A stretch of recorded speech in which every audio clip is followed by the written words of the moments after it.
So, Helen, what was the date on the sign back there, and what else did it say? October 7th, 1780? Yeah. 1780? Head north toward Battleground Drive. Combined militia regiments from North Carolina, Virginia, and Georgia.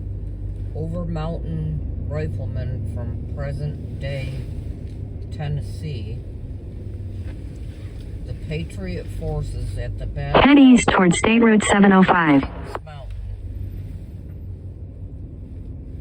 On October 7th, 1780, Williams Regiment was the only unit from South Carolina. Colonel Williams' superior knowledge of the terrain, together with timely information on the enemy's strength and mountaintop location given by Thomas Kerr, a disabled soldier of the Little River Regiment, enabled the Patriots to surround and totally defeat the enemy.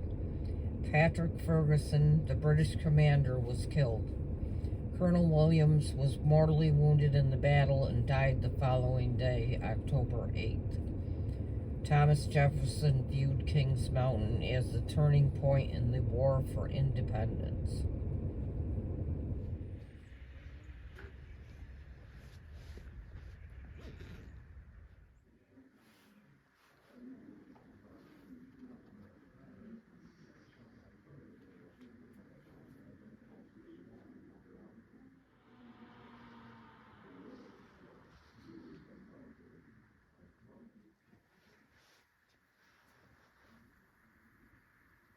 This exhibit is entitled The British Army's Southern Campaign.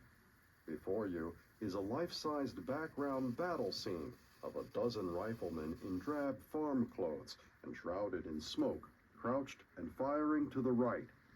Portraits of 3 British commanders are on the left and 3 Patriot commanders on the right. The British commanders feature small oval-framed paintings of British Major General Charles Cornwallis, commanding officer, British forces in the South; Major Patrick Ferguson, Inspector of Militia, British Army; and Lieutenant Colonel Bannister Tarleton, commanding officer, British Legion, British Army. Above them is a quote from Cornwallis, which reads, "It may be doubted by some whether the invasion of North Carolina may be a prudent measure, but I am convinced it is a necessary one, and that if we do not attack that province, we must give up both South Carolina and Georgia." The 3 Patriot commanders on the right feature similar oval portraits of Major General Benjamin Lincoln, commanding officer, American forces, Charleston, South Carolina; Major General Horatio Gates, commanding officer, American forces in the South after the fall of Charleston; and Major General Nathaniel Greene, commanding officer of the Southern Army in October 1780. Through the winter of 1780-81, he pulled together the scattered and demoralized troops left in the South and devised a plan against British commander Lord Cornwallis. Greene's motto was, "We fight, get beat, rise and fight again." Above the 3 portraits is a quotation from General Greene, which reads, "Until a more permanent army can be collected than is in the field at present, we must endeavor to keep up a partisan war and preserve the tide of sentiment among the people as much as possible in our favor." The next voice you hear is that of a commander of the Patriot forces. As Southern patriots, we have long realized that controlling the southern states would begin putting in place a barrier against the British advance on the South. When their troops came by ship to attack our city of Charleston, our citizens began to mobilize. Now a British commander speaks. "We have reason to believe that the rebels' plan is not only to defend the Carolinas, but to commence offensive operations immediately. This would mean we have no choice but to activate our own plan of controlling the southern states. Major General Cornwallis has been given the mission of securing the Carolinas for the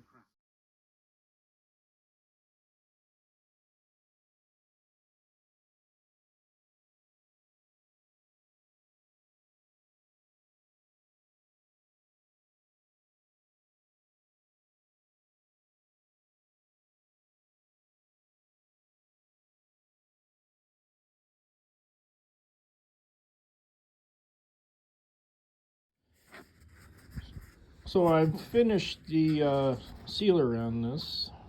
Got a nice shiny finish on it. Now it's time to stitch it up, or lace it up, I should say.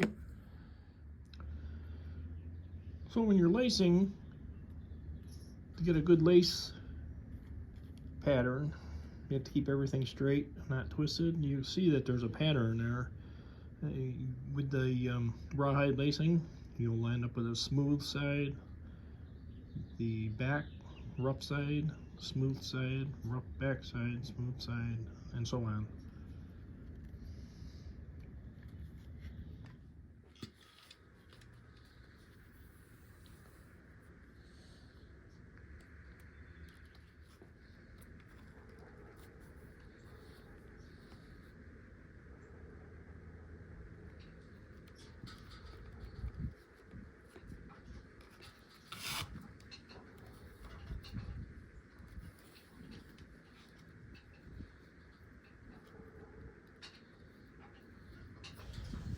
Had some dogs barking out here this morning, scared all the birds away.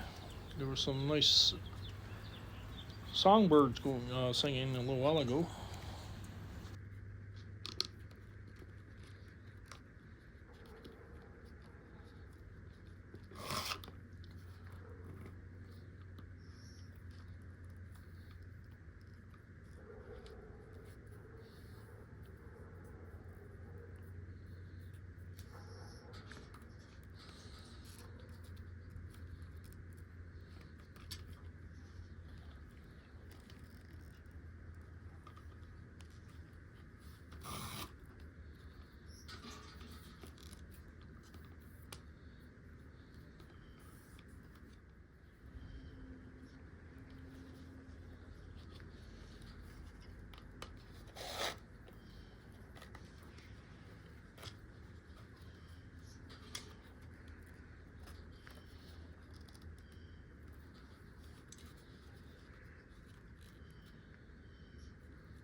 So I'm going to go back through and tighten everything.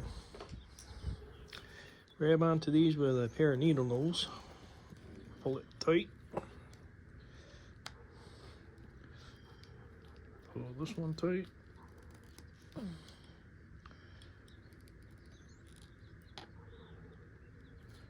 Pull this one tight. And so on. Just keep pulling them tight. Then I'm going to go over to the other side. Do the same until I'm confident that they're really tight.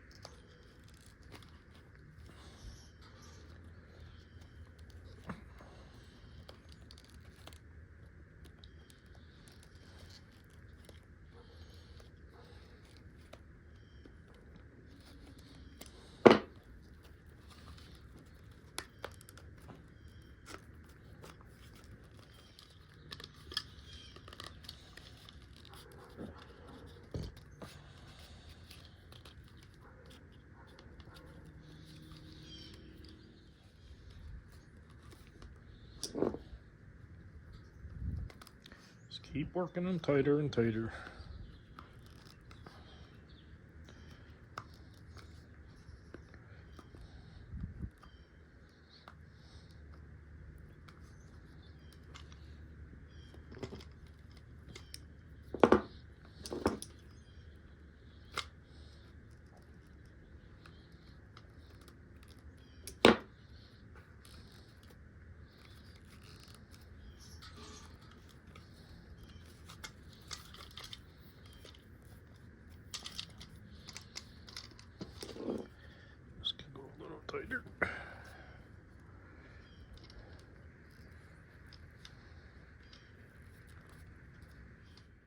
Okay, so what I've done is I cut back the end and tucked it in, applied a little bit of leather cement, and that's going to dry clear. You won't even see it.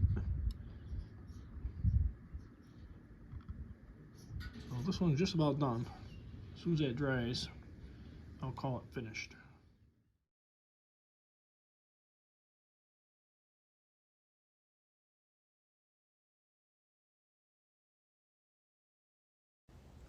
Well, this one's ready for your favorite whiskey.